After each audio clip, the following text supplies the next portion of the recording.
Hey, what's up you fucking nerds? Welcome to the Avengenerd. We're gonna jump right into it, but first, please feel free to hit the like and subscribe button. I am this close to 1,000 subscribers thanks to your support. So I finally completed my scar collection and it actually turned out better than I thought. If you watched one of my last videos, I did mention that I was gonna get a scar 16 in FDE, mainly because I already had a 17 in black and a 20 in Western Viper camo. And just as I was about to take home the black 16 that I had on hold, I had this baby come in.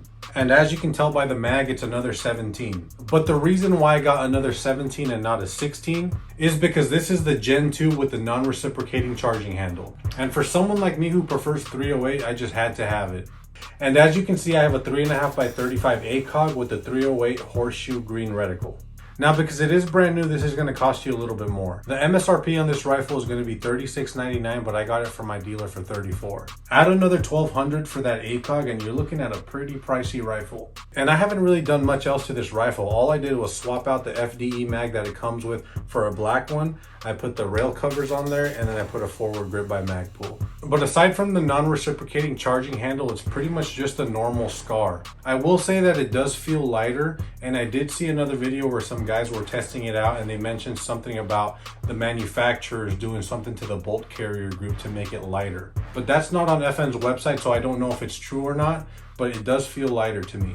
Now, if you've seen my videos before, you've probably seen this rifle before, and you probably also noticed that it looks a little bit different. I used to have a SIG Bravo 5 on this rifle, and don't get me wrong, I really like the Bravo 5. I still have it. And even though it's a budget scope right around $400, it's performed very well for me. I've had it on this scar for over a year and I've put thousands of rounds through it and it's just a beast. But the reason why I swapped that optic for the EOTech and the Magnifier is because after I got the ACOG for the FDE scar, I wanted this scar to be geared more towards close quarter combat. And as you can see, I got the EOTech 518 with the Magnifier and the laser battery caps. Now I know what you're thinking, isn't a red dot and a laser dot a little bit redundant?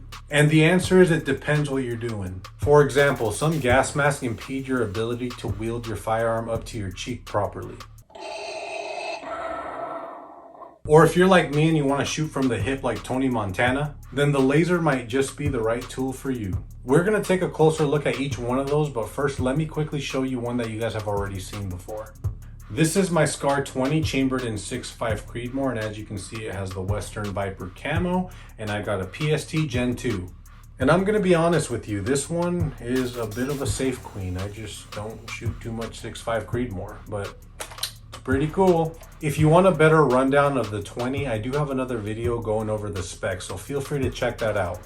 Alright, we're going to go ahead and take a closer look at the FDE because it's new, and the black because I haven't had it configured this way before.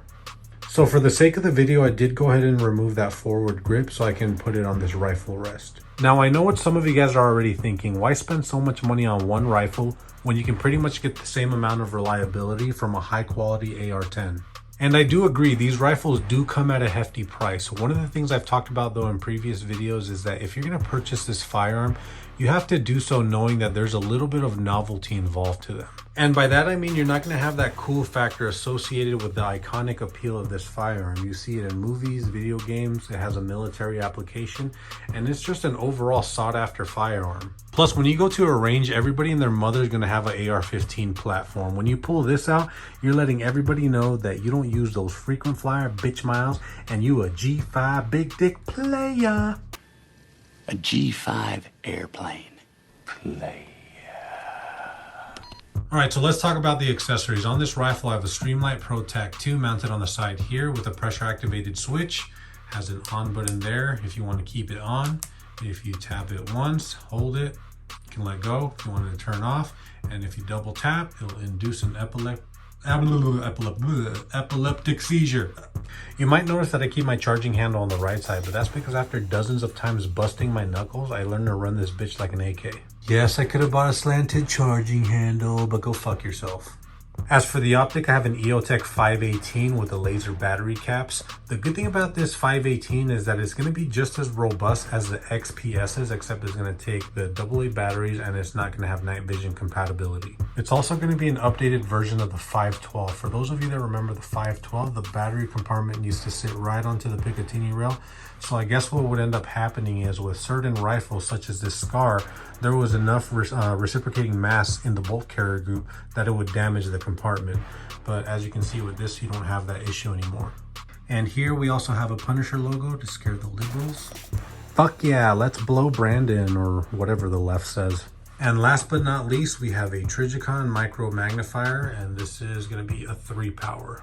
It also has a quick detach mount, which is pretty convenient, but if you don't want to use it, you can always just flip it to the side. But when you do, you will find one of the biggest sins in Trijicon history. Made in China. Ew, gross, Chinesium, I know. Well, before all of you made in America guys freak out on me, just remember that China has pretty much owned America for a long time. I mean, look at the media, look at who the current president is. I mean, your mom's pussy was made in China. All kidding aside, it's actually a pretty good magnifier. I was pretty impressed with the glass quality. I would try to show you a better picture, but I'm in a pretty small room, but you get the idea. We'll take one last look at the pig and we'll show you the next one. I'm gonna be honest, I was too lazy to unscrew the forward grip on this one, and on the other one it's just a twist off. So yeah, deal with it. But damn, just look at how sexy this thing is. You're not gonna find this on an AR-10. Shit. Bia, there's a whole lot of money in this motherfucker. Don't be hating. I don't hang with jealous bitches. That's a weak disease. So this one's going to be fairly short because it's pretty much just a normal SCAR and I really haven't done much to it. The only difference is it has a non-reciprocating charging handle and I have it configured differently. Up front here we have the mag pull forward grip and we have some mag pull rail covers. Pretty basic bitch shit. We also have a charging handle on the right side and we have a charging handle on the left side. As you can see though, this one comes factory slanted, so you don't bust your knuckles on that. Also, it does come factory with an FDE mag, but I just thought it looked cooler with the black mag and the FDE mag assist. And obviously the most expensive accessory on this rifle is going to be the Trijicon ACOG in 3.5x35, and this has the horseshoe reticle in 308 and it's illuminated in green. But there is one thing that came with this rifle. One thing that made it worth paying almost $4,000 for. Are you ready for it? A SCAR sticker, which I took the liberty of putting on my brand new Yeti cooler. Whole lot of money, bitches. Check this shit out. SCAR's akimbo. You know, I was guns akimbo this Halloween and nobody got my costume. What the fuck? I feel like I'm the only one that loved that movie. If you haven't seen it, check that shit out. Harry Potter has two 1911s or 2011s or whatever they are surgically put on his hands. And the whole time some crazy bitch is trying to kill him and it's pretty fucking cool. Watch it. So out of all three of these SCARs, I do have to say that my favorite is my black one. If shit hit the fan, this is the one I would take. Plus, it's just fucking sexy. Before I go, let me know in the comments below which one of these three you would prefer. Well, that's going to do it for me here today at the Avengenerd. Thank you guys all for watching. Please feel free to like and subscribe. And as always, I'll see you next time we assemble. Peace.